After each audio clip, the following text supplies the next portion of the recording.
Welcome to a special Electro Beard Miniatures. In this one I'm painting one of the new Mantic Sci Fi Trees. They come in different sections that you can all stick together. As you can see, there's the bottom piece here, and then we've got two pieces in the middle here and here, and then the section at the top is just finished with mushrooms. I primed this in some white bone from Colourforge, because it takes the kind of contrast paints really well. Here you'll see some of the contrast paints that I'm actually going to be using. Well, they're actually speed paints by Army Painter, and it's a good cross section, everything from browns to reds, yellows, purples. I don't use all of these, but I just got these out just to try. I'll be using my airbrush for this tutorial because I wanted to see how quickly we can get this tree done. So we started with the purple speed paint, give it a little bit of a blast on the paper, and away we go. Starting with the bottom, and I wanted to do some shadows using the dark purple colour. We'll go through each part and how it transitions from different colours, shadows, and what I do with the highlights and things.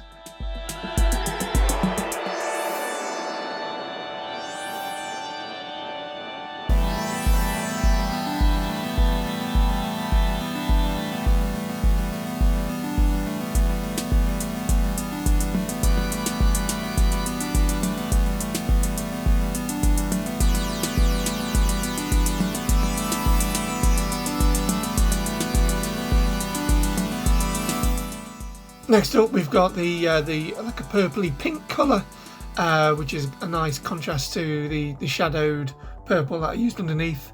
Here it just gives a bit more of a vibrant pink, and has a nice blend in with the lower purple, and just to get some good coverage on the lower kind of leaf, sci-fi leaf things that we've got going on here.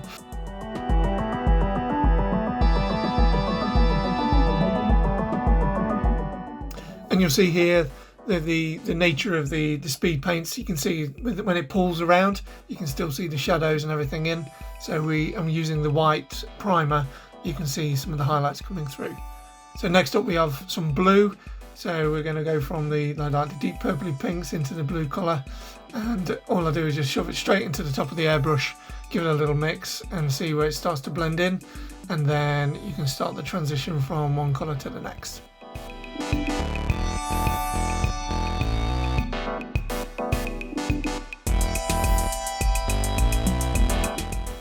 As this was quite a dark blue and I didn't really have a colour that would work, I used some Pro Acryl grey blue, and that just mixed in off a nice highlight, which I used over the top of the second set of petals, leaves, whatever you want to call them.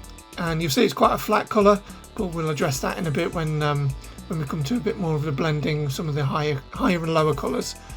You'll see that it actually works quite well.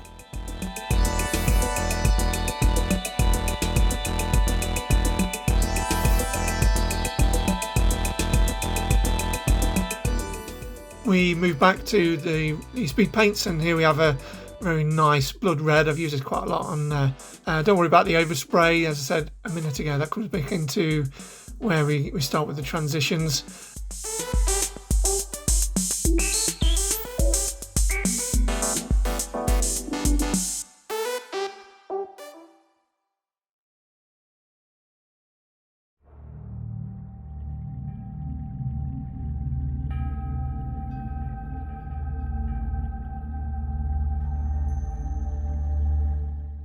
We move next into the orange, and you'll see the orange and the red work well together. So I give it some coverage on the top of the stalk, just as a bit of a highlight, and then cover the petals as well, just to show that fiery orange colour.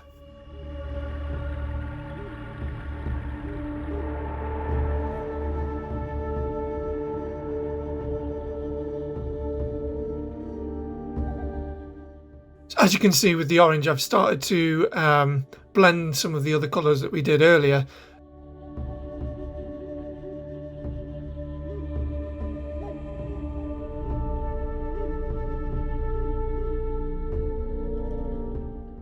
And as you can see, it kind of works from top down to bottom, I know we haven't finished the top yet, but we've kind of started to answer that problem. Next we have the green. I wanted to finish on the green at the top. I don't know why, just particularly like green. So this is like a sickly green speed paint just to kind of get the underneath of the top set of mushrooms.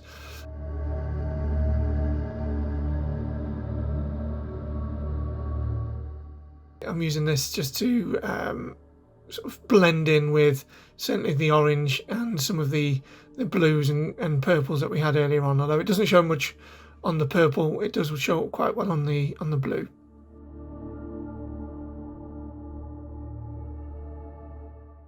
Finally, we get to my favourite colour, which is like a neon green from Pro Acryl.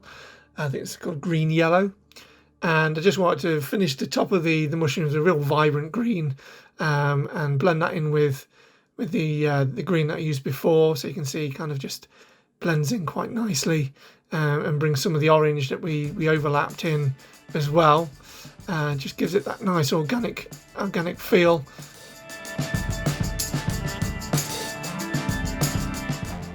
And as you can see, this is the finished product. It's still wet, but yeah, hopefully you like it. It actually only took about 10 to 12 minutes, including filming. This is just my interpretation. You can go as bright or as grimdark as you like. Anything to bring a bit more interest and vibrancy to your wargaming table and make sure you bring it to life. Hope you liked the video, and I'll catch you in the next one.